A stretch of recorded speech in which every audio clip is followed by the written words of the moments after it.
that they calculated that you've bedded 13,000 women. That was a very busy month. You would have to live a long time to be able to do that. For decades, the name Warren Beatty has carried two contradictory masks. On screen, he was the very symbol of charm, the man who could make audiences' hearts tremble in Splendor in the Grass, and who could change the course of cinema itself with Bonnie and Clyde. Behind the curtain, he was one of the rare Hollywood artists who dared to seize complete control, writing, producing, directing, a kind of power usually reserved for studio moguls. But outside the spotlight, Beatty became the center of another legend, the most notorious womanizer in Hollywood. The press counted thousands of women passing through his life, from Natalie Wood, Joan Collins, Julie Christie, Diane Keaton, to Madonna. That is why, when Warren Beatty suddenly closed that chapter with a stable marriage to Annette in 1992, Hollywood fell silent. A man long believed incapable of belonging to anyone suddenly embraced the roles of husband and father, and kept that promise for more than 3 decades. Today, as age and frailty gradually draw him away from the whirl of fame, Beatty once again finds himself at the heart of darker rumors. From the infamous envelope mix-up at the 2017 Oscars to his absence from key family milestones, the once unshakable icon seems to be fading into uncertainty. Glory and shadow, triumph and loss. The story of Warren Beatty is not merely the biography of a star, but the journey of a man suspended between power, love, and decline. Warren Beatty was born on March 30th, 1937, in Richmond, Virginia, into a middle-class, education-oriented family. His father, Ira Owens Beatty, was a teacher who later became a school administrator. His mother, Kathleen, was a strong-willed woman whom her son would later liken to the proud figure of Katharine Hepburn in the Philadelphia Story. From her, Beatty learned never to accept standing behind anyone. Yet his childhood was far from settled. The Beatty family moved frequently according to his father's work, forcing Warren to constantly adapt, a quiet lesson that would later shape him into someone determined to control every detail around him. The greatest influence in Beatty's early years was his sister, Shirley MacLaine, who would go on to become a Hollywood legend. Whenever Shirley took the stage, young Warren would quietly follow, sitting in the back row and absorbing every moment. Those theater visits planted in him the belief that cinema was not merely entertainment, but destiny itself. On another occasion, after watching Love Affair, 1939, he was so moved that many years later, he remade the film, as if to repay a debt to memory. Beatty's teenage years were not tied solely to cinema. At Washington Lee High School, he stood out as a talented football player, courted by universities with scholarship offers. Yet, he turned them all down. The decision shocked many, but for Beatty, the stage lights were far more alluring than the floodlights of any field. He enrolled at Northwestern University, studying liberal arts and joining the Sigma Chi fraternity. Just a year later, Beatty dropped out and moved to New York. It was a risky choice.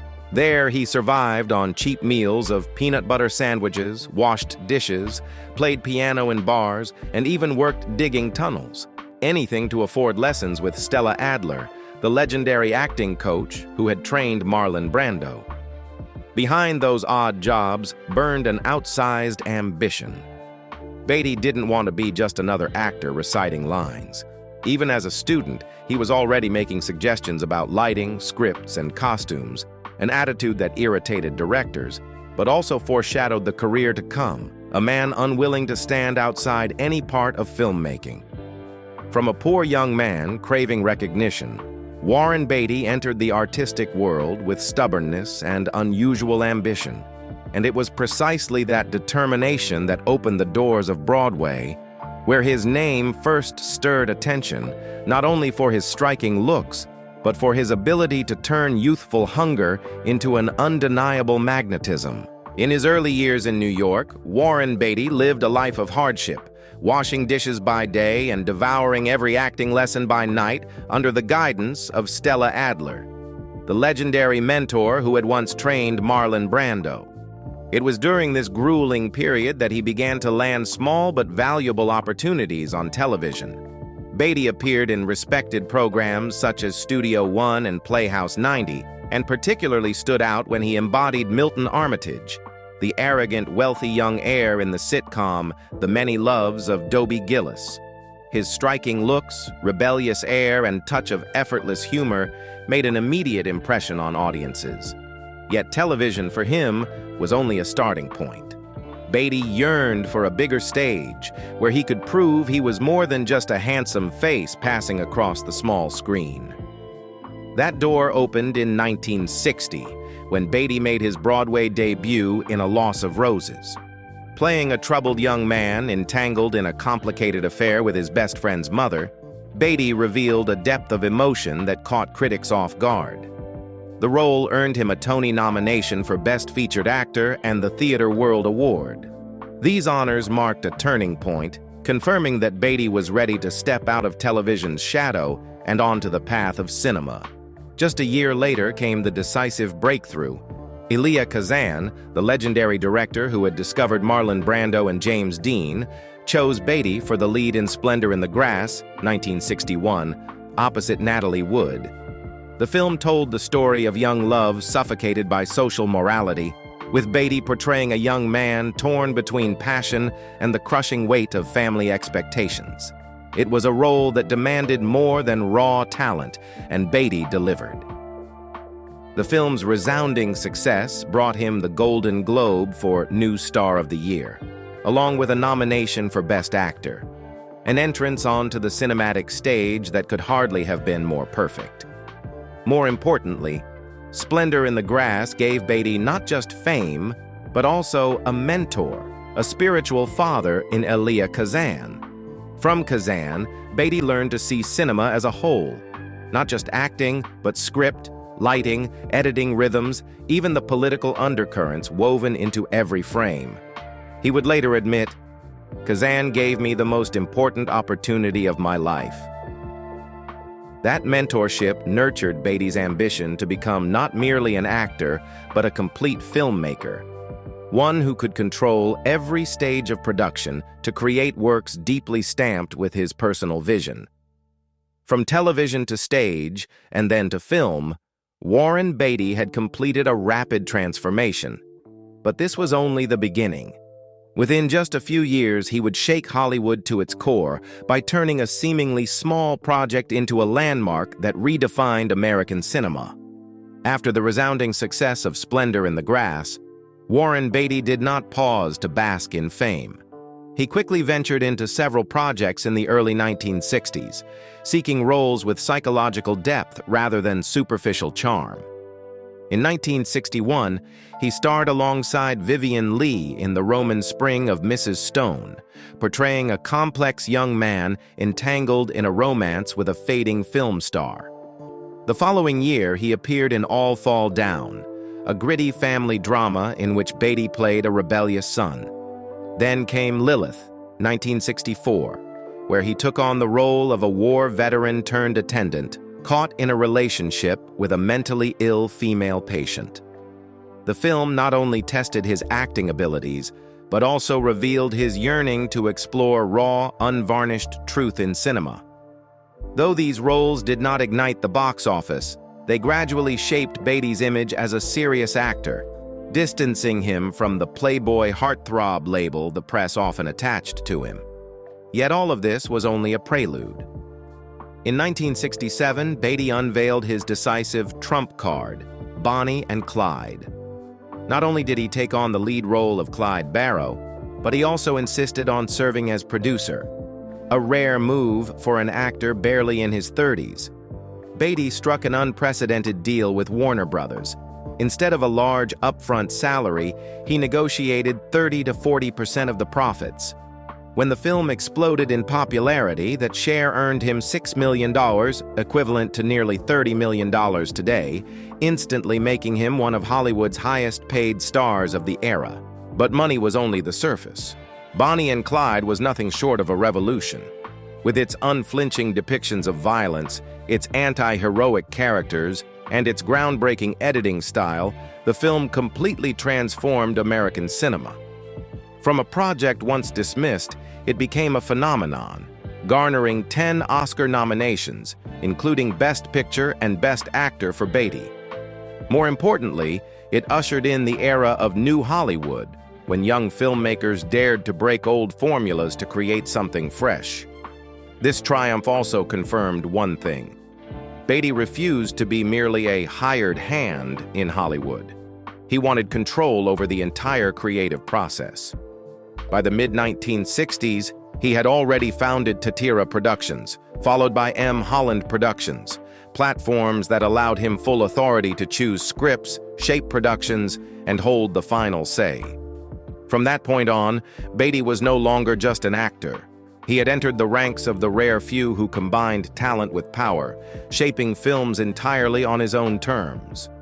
After the explosion of Bonnie and Clyde, Warren Beatty was no longer the reckless 30-year-old, but a true force in Hollywood, a man who could set trends rather than merely follow them.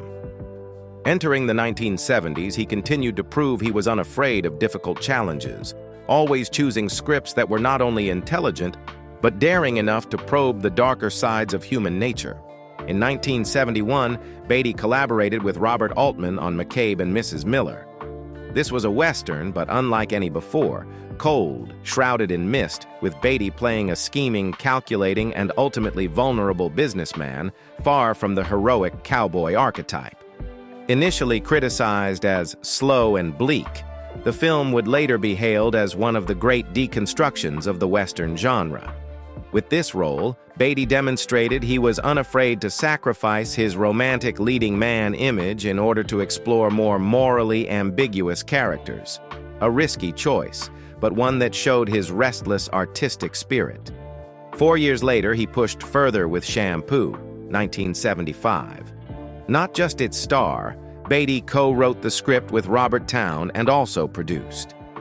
Set against the backdrop of the 1968 U.S. presidential election, the story followed a charming yet directionless hairdresser caught between desire, love, and power.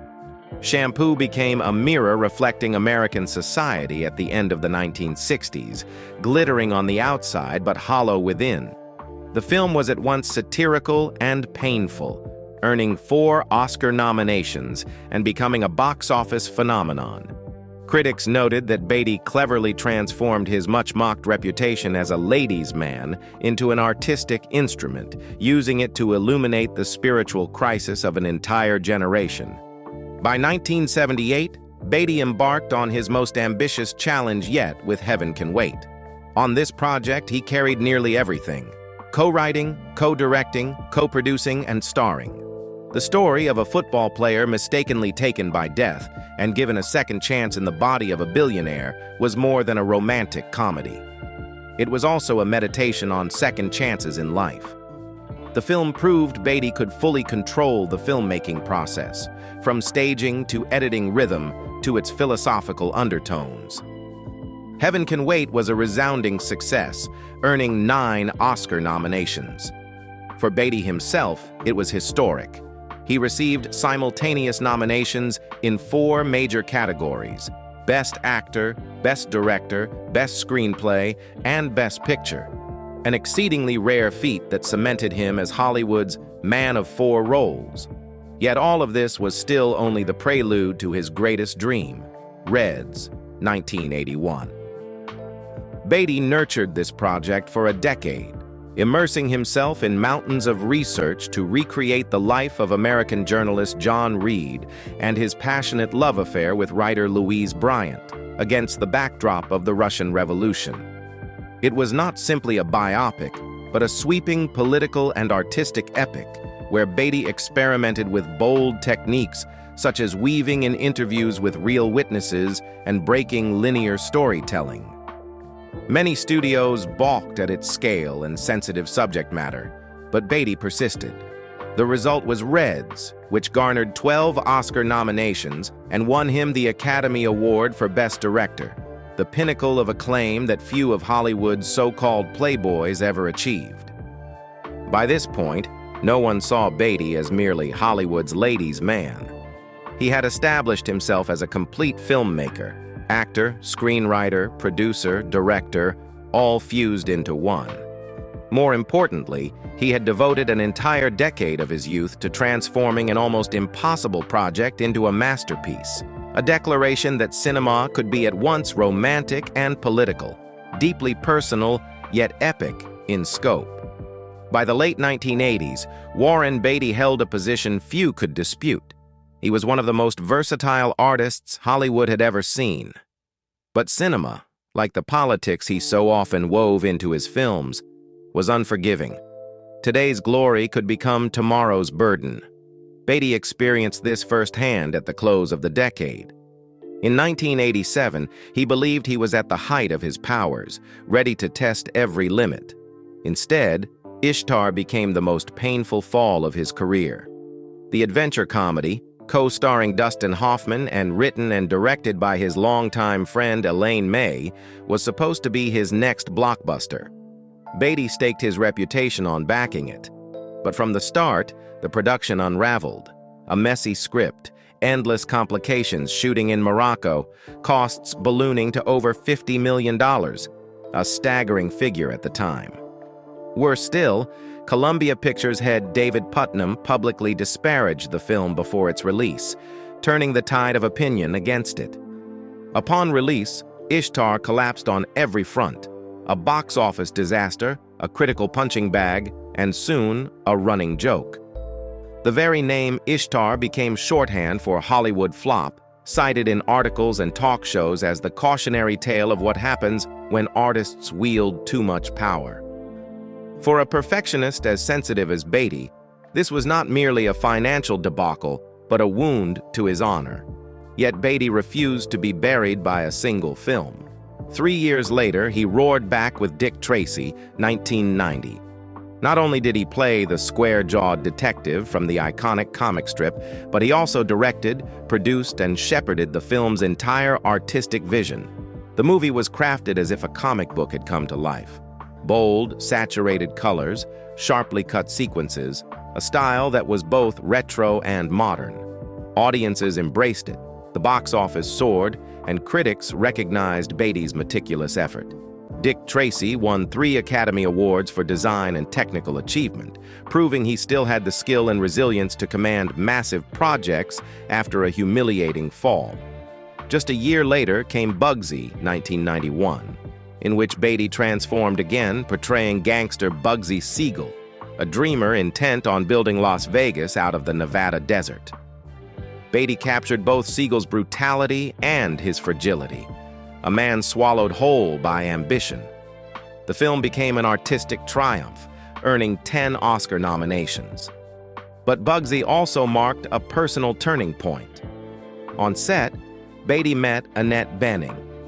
The man long branded Hollywood's #1 womanizer told director Barry Levinson on the spot that he would marry her. From that moment, Beatty's tumultuous romantic life gave way to a new chapter: family. In this sense, Bugsy restored not only Beatty's reputation but his life itself. Following Bugsy's success, Beatty chose a more romantic path with Love Affair, 1994. A remake of the 1939 classic he had adored for decades. This time, he appeared on screen alongside 2 women who meant the world to him: Annette Bening, his wife, and Katharine Hepburn, the last great icon of Hollywood's golden age, now in her twilight. The film told of 2 strangers meeting on a flight and falling into a fateful but troubled romance. Though Love Affair disappointed at the box office and critics dismissed it as lifeless compared to the original, it carried a personal weight. For Beatty, it was a rare chance to immortalize his real-life love with Bening on screen, while also sharing Hepburn's final cinematic bow. If Ishtar had left him wounded, this film was more like a family keepsake than a commercial venture. But Beatty was never one to settle. In 1998, he returned with something entirely different: Bulworth. Once again, he wrote, produced, directed, and starred. The film followed a disillusioned U.S. senator who, abandoning political restraint, begins speaking raw truths about corruption, money, and the stranglehold of power on democracy. Its tone was satirical, sometimes scathing, forcing audiences to laugh uneasily while confronting reality. Bulworth was more than a film. It was Beatty's manifesto on American politics at the close of the 20th century.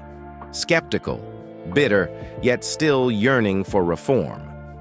Critics hailed it as Beatty's last great explosion. It earned an Academy Award nomination for Best Original Screenplay, confirming that even in his 60s, he retained both daring and relevance. But the light did not last. After Bulworth, Beatty embarked on Town and Country, 2001, a romantic comedy that devolved into a production nightmare.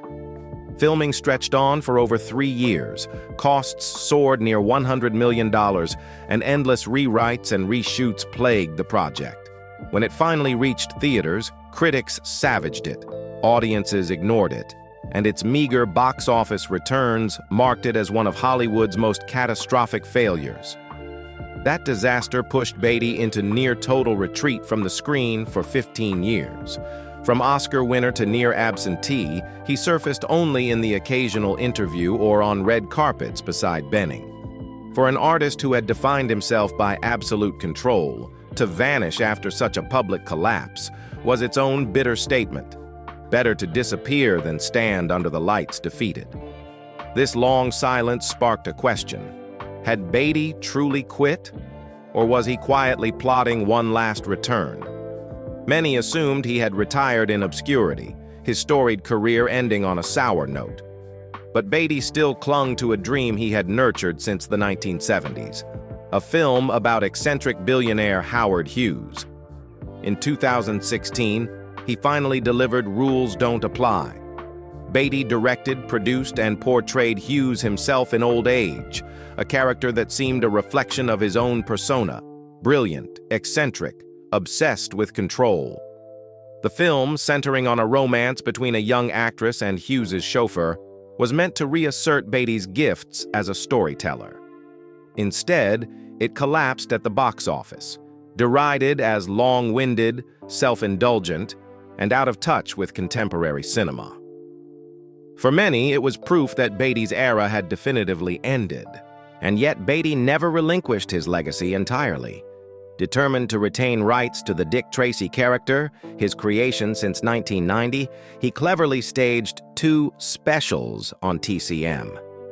In 2010, he donned the fedora once more, appearing in a staged interview with critic Leonard Maltin.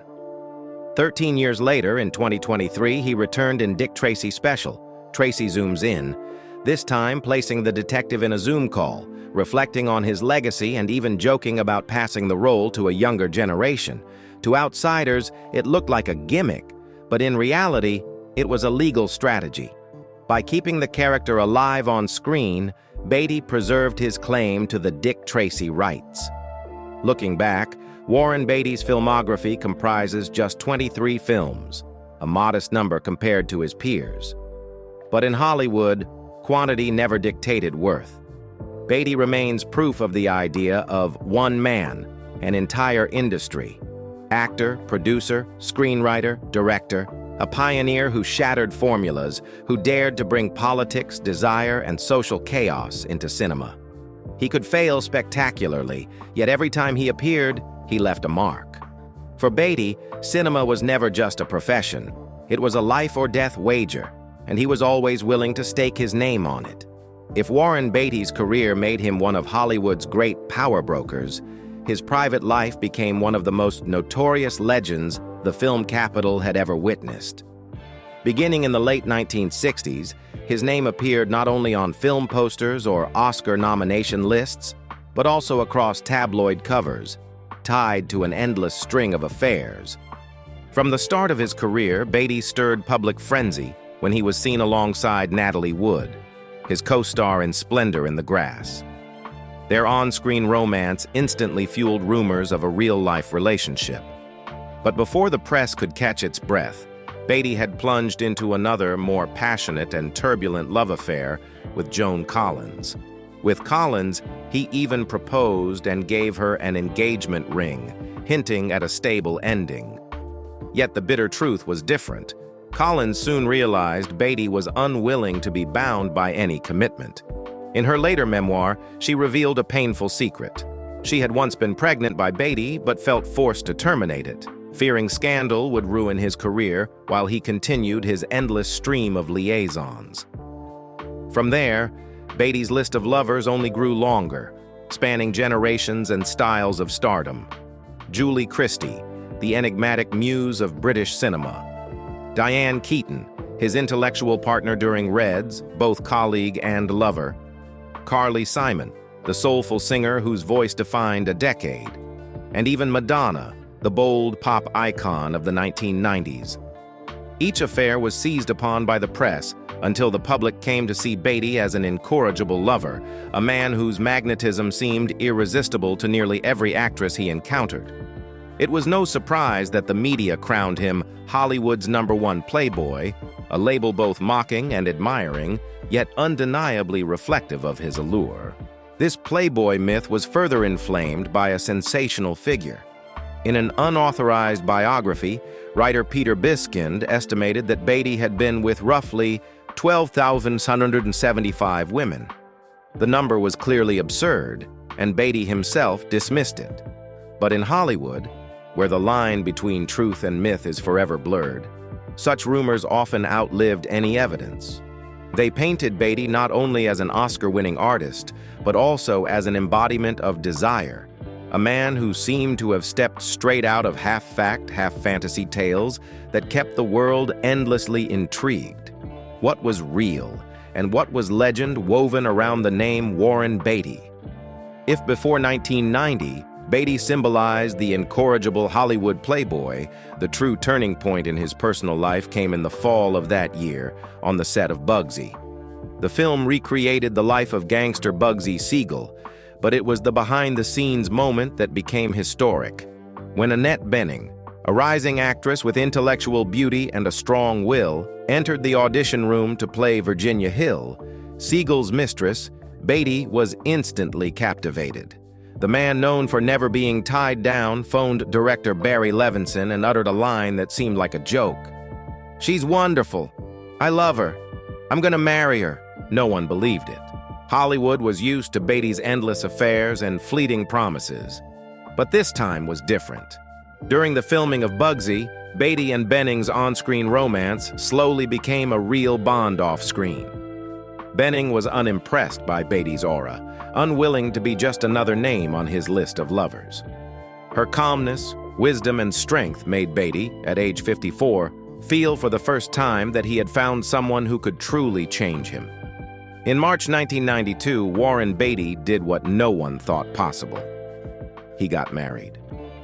The quiet wedding to Annette Bening marked the end of the Hollywood's #1 playboy legend and the beginning of an entirely new chapter. The couple quickly built a family with 4 children: Stephen Ira, who later came out as transgender, Benjamin, Isabel, and Ella.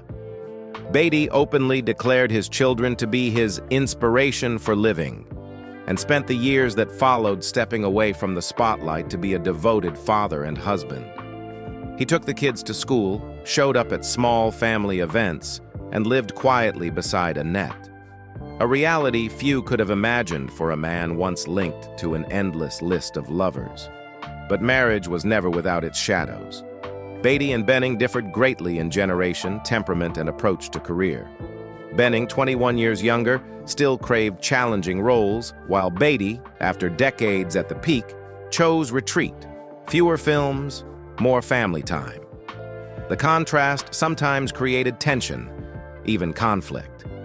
At times, Hollywood buzzed with rumors of marital strain, jealousy, or generational gaps. Bening also bore the weight of constant comparisons with the ghosts of Beatty's many former lovers. The greatest shock for the family came in 2006, when their eldest, Stephen Ira, publicly announced his transition. The media turned its gaze on Beatty, the man once famed for his sexual magnetism, waiting to see his reaction. Beatty surprised them all. He called Stephen a revolutionary, a genius, and my hero, just like all my other children. It was not only a father's protection, but proof of Beatty's transformation, from Hollywood's notorious playboy to the gentle pillar of a complex yet steadfast family. More than 3 decades later, Beatty and Annette Bening have held their home together despite trials. Pain, conflict, and public scrutiny could not erase the truth. Annette was the only one who made Warren Beatty stop wandering, and with her, he built a real family. Not a myth, not a rumor. For Hollywood, their marriage is both an anomaly and proof that even the most unrepentant playboys can, in the end, find a place to anchor. While life with Annette Bening brought Warren Beatty a rare sense of stability, his career and public image were not spared from late-life shocks and scandals. The peak came with the 2017 Oscars, the incident the world quickly dubbed Envelope Gate. On Hollywood's most prestigious stage, Beatty and his former Bonnie and Clyde co-star Faye Dunaway were tasked with announcing Best Picture. But the envelope in Beatty's hand contained the wrong card, listing Emma Stone, La La Land. Confused and hesitant, he handed it to Dunaway, and the historic moment unfolded. La La Land was declared the winner. Its cast and crew took the stage, only for the truth to emerge minutes later. The real winner was Moonlight. Though the mistake was the Academy's fault, Beatty became the target of widespread criticism. A year later, he and Dunaway returned to present the same category in what seemed like an effort at a belated redemption. But the storms weren't confined to the stage. In 2022, Christina Charlotte Hirsch, a woman in her 60s, filed a lawsuit accusing Beatty of grooming and sexually abusing her when she was just 14 or 15, back in 1973. In her filing, Hirsch described her abuser as the actor famous for Bonnie and Clyde.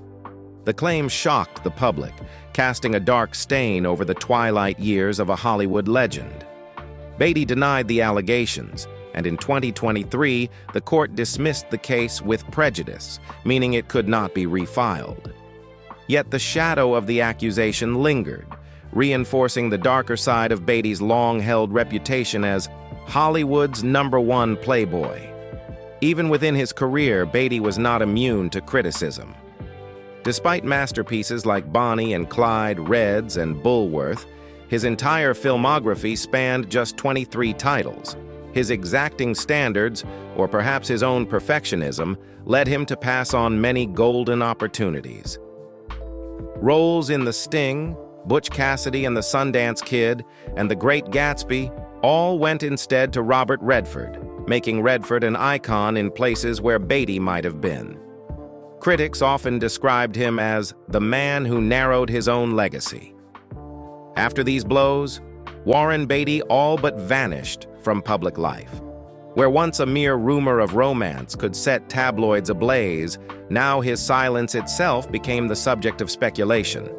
His rare appearances dwindled further until, by 2024, he was absent from a crucial milestone, the Broadway debut of his daughter Ella, Inappropriate. Annette Bening was there to support their daughter, but the empty seat that should have been Beatty's drew pointed questions. For a father who had long declared family his top priority, the absence was difficult to ignore. From there, videos and reports began to spread. Some claimed Beatty had grown frail, avoiding appearances out of concern for his public image. More starkly, certain channels went so far as to attach his name to the phrase Alzheimer's diagnosis, as if stating a fact never confirmed. Beatty's family remained silent, releasing no details of his health. But to the public, his prolonged absence, combined with whispers of forgetfulness, was enough to spark fears that the Hollywood legend was entering life's most fragile chapter. Annette Bening, the woman who once conquered the heart of Hollywood's #1 playboy, is now described as his partner and caregiver, the steady presence beside him in decline. Along with their children, she shields him from media scrutiny and preserves a quiet space for his remaining years. It is a bitter irony. The man once known for thousands of conquests now depends on a single pair of arms in old age. That image, Beatty aged and withdrawn, avoiding the spotlight, stands in stark contrast to the legendary playboy of decades past, the man who once made Hollywood tremble with his magnetism, talent, and turbulent romances. A circle closes, leaving the public with not just sadness but a deeply human fear that even icons cannot escape the erosion of time. Warren Beatty did not just leave behind a film career, he left behind a larger question. What does it mean to be a truly complete artist? With only 23 films across his entire life, he is still regarded as one man, an entire industry. The scarcity was not from lack of opportunity, but from Beatty's extreme selectiveness, willing to pass on iconic roles that later defined Robert Redford, The Sting, Butch Cassidy, and the Sundance Kid, The Great Gatsby. He did not chase quantity, but chose a slower, riskier path, ensuring that each project bore his absolute personal imprint. Beatty's influence is seen on three levels. First, he brought the idea of the actor, producer, director, writer to the forefront, turning it into a new standard in Hollywood. From Bonnie and Clyde, 1967, and Heaven Can Wait, 1978, to Reds, 1981, and Bulworth, 1998, Beatty always retained creative control, making every film his own declaration. It is no coincidence that he once received Oscar nominations in 4 major categories simultaneously, an achievement few artists can claim. Second, Beatty proved that cinema could walk hand in hand with politics and social life. His projects were not merely about love stories or personal tragedies, but carried the pulse of their era. From the rebellion against violence in Bonnie and Clyde, the critique of consumer culture in Shampoo, to revolutionary themes in Reds and the corruption of American politics in Bulworth. In Beatty, art and civic responsibility always coexisted. Third, he left behind a cultural myth, at once a serious filmmaker and Hollywood's #1 playboy. This duality made him an elusive figure, sometimes the reclusive intellectual artist, other times the tabloid fixture of endless affairs. Even baseless rumors, like the infamous claim of 12,175 lovers, helped fuel the legend. To the public, Beatty embodied Hollywood itself, dazzling, contradictory, brimming with creativity, yet steeped in excess. Today, as his health declines, and he has all but disappeared from public life, Warren Beatty reminds us that legacy is measured not by quantity but by weight. He proved that an artist does not need constant presence to endure in memory. A handful of decisive, powerful milestones are enough to make one immortal. Beatty achieved just that. From Splendor in the Grass to Bonnie and Clyde, from Reds to Bulworth, 4 decades that redefined how Hollywood saw itself. Some lives act as mirrors, reflecting both the light and the shadows of Hollywood. Warren Beatty's is one of them, not only for his career or his scandals, but for the way he forces us to confront the fragile line between genius and frivolity, between glory and decline. In old age, his image, withdrawn behind the doors of family, far from the stages that once erupted at the sound of his name, makes his legacy all the more haunting. Will every light eventually fade, leaving only the question of what we truly leave behind? For you, when looking back on Warren Beatty's journey, an artist, a legend, a man full of contradictions, what lingers most in your mind? The films, the love affairs, or the frail, quiet figure he has become today?